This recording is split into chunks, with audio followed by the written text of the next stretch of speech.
Hey guys, welcome back to our YouTube, and today we're going to take a look at teamwork in BannerBoo. BannerBoo has the ability to create multiple workspaces.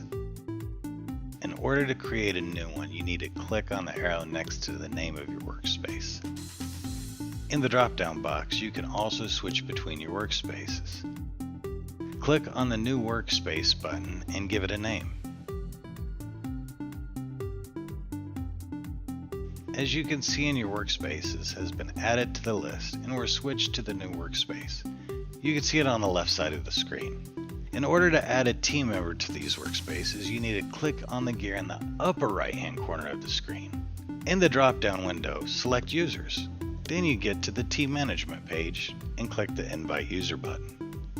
In the window that appears, you need to enter the user's email as well as determine his role.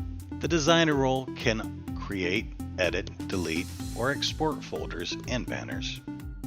And the visitor is a person who can only view their folders and workspace banners. Select the role and click invite. Your participant will then receive an invitation email. All added team members will be displayed on the team page. You can change the role of participants at any time. You can delete a team member by clicking on the basket on the right opposite of the member himself. Thanks for watching, guys. Don't forget to subscribe to our channel. Have a nice day and see you on the next video.